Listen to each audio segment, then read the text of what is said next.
Assalamualaikum warahmatullahi wabarakatuh.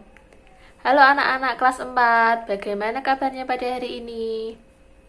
Alhamdulillah, semoga kita tetap sehat dan semangat belajar ya. Bertemu lagi dengan ibu yang akan menemani kalian belajar pada hari ini. Hari ini kita akan belajar tentang tema 1, indahnya kebersamaan, subtema 3, pembelajaran 1. Sebelum memulai pelajaran, kita berdoa terlebih dahulu. Berdoa mulai. Bismillahirrahmanirrahim. Raditu billahi robba wa bil islami dina wa bi muhammadin nabiyya wa rasula. Rabbi zidni ilma warzuqni fahma. Amin ya rabbal alamin. Silahkan buku paketnya dibuka ya. Tujuan pembelajaran kita hari ini adalah 1. Dengan menyimak teks lisan, siswa mampu mengidentifikasi gagasan pokok dan gagasan pendukung setiap paragraf dari teks tulis dengan mandiri. 2. Dengan menyimak teks lisan, siswa mampu menyajikan gagasan utama dan gagasan pendukung setiap paragraf dari teks tulis dalam bentuk peta pikiran dengan tepat. 3. Dengan diskusi dan membaca, siswa mampu menjelaskan pengalaman sikap menghargai makanan tradisional sebagai identitas bangsa Indonesia dengan sistematis. 4.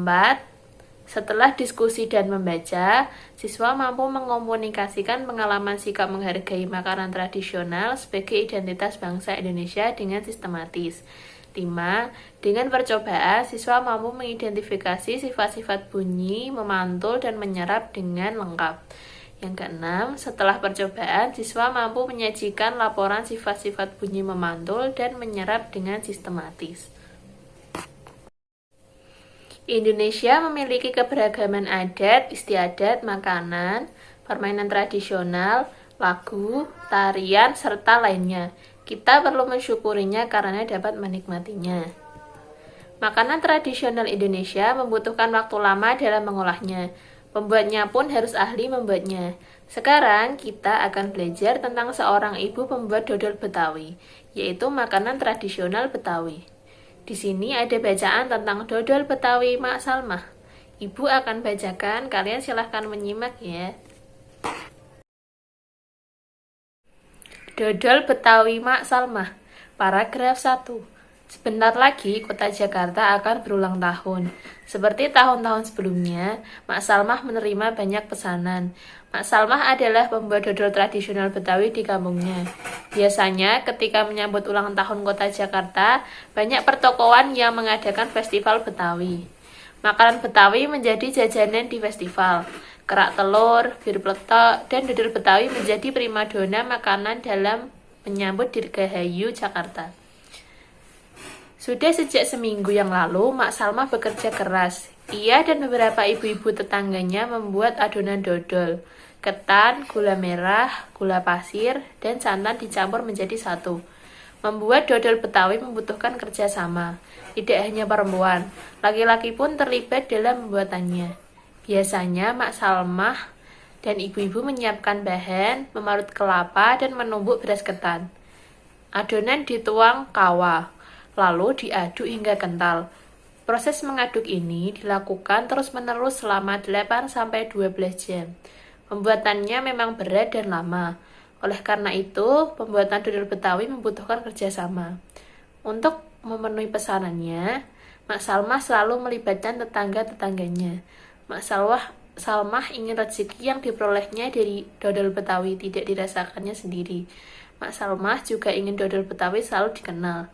Ia ingin warga di sekitarnya juga ikut melestarikan makanan tradisional milik kampung sendiri. Dodol Betawi Mak Salmah ikut melestarikan budaya, memupuk kerjasama, serta menjalin keakraban antar warga. Nah, itu tadi cerita tentang Mak Salmah pembuat dodol. Pada setiap bacaan, biasanya terdiri atas beberapa paragraf. Setiap paragraf memiliki gagasan pokok yang didukung oleh gagasan pendukung. Gagasan pokok adalah ide utama yang dibahas dalam suatu bacaan. Dapat berupa kalimat inti atau berupa pokok paragraf.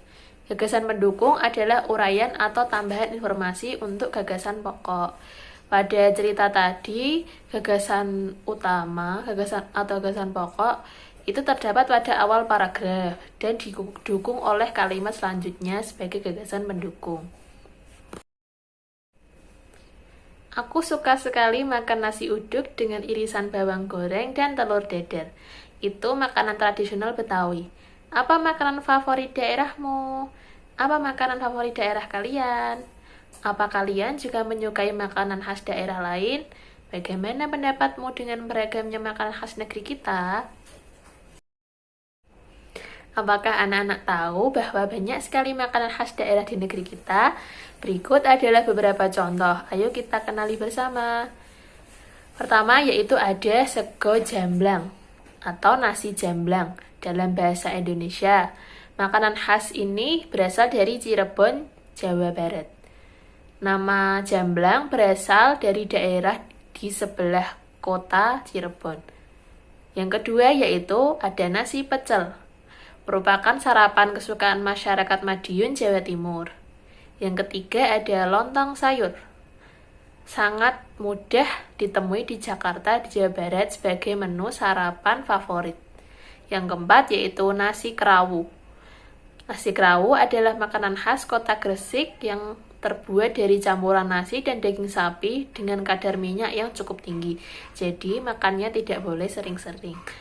Yang terakhir ada nasi gudeg, yaitu berasal dari Jawa Tengah, Yogyakarta. Di beberapa daerah, makanan tradisional ditawarkan penjual dengan berkeliling kampung. Terkadang mereka berteriak atau membunyikan alat menawarkan makanan tersebut. Suasananya nyaring terdengar. Pasti kalian pernah ya mendengar suara orang yang berjualan dengan berteriak menawarkan dagangannya. Nah, itu mengeluarkan suara kan? Sekarang kita sudah belajar bahwa setiap benda yang bergetar itu akan menghasilkan suara atau bunyi. Sekarang ingatkah kalian bahwa bunyi itu memerlukan penghantar untuk bisa terdengar? Media penghantar untuk perambatan bunyi adalah udara, zat cair, dan benda padat. Sekarang kita akan bersama-sama melakukan percobaan pemantulan dan penyerapan bunyi. Tujuan dari percobaan ini yaitu membuktikan macam-macam bunyi pantul melalui percobaan terhadap bunyi benda-benda sederhana dalam ruangan. Alat dan bahan yang dibutuhkan adalah 1. Piring kaca, 2. Piring plastik, 3. Piring kaleng, yang keempat gabus, yang kelima 2 tabung kertas, yang keenam beberapa buku dan arloji yang berdetak. Langkah-langkah yang harus dilakukan ada di dalam buku paket ya, silahkan dilihat. Nah, dari percobaan yang telah dilakukan tadi, kita bisa menyimpulkan. Yang pertama yaitu, bunyi adalah sebuah gelombang memiliki sifat dapat dipantulkan dan diserap. Yang kedua, bunyi akan dipantulkan dengan baik jika mengenai benda-benda yang keras seperti permukaan dinding, batu, semen, besi, kaca, dan seng. Yang ketiga yaitu, bunyi akan diserap jika mengenai benda-benda yang lunak seperti gabus, kapas, dan spons. Alhamdulillah, pembelajaran kita pada hari ini sudah selesai. Jangan lupa mengulang kembali pelajaran di rumah ya. Sampai bertemu minggu depan. Sebelum Ibu tutup, mari kita doa penutup majelis bersama. Subhanakallahumma wa bihamdika asyhadu an la ilaha illa anta astaghfiruka wa atubu ilaik. Wassalamualaikum warahmatullahi wabarakatuh.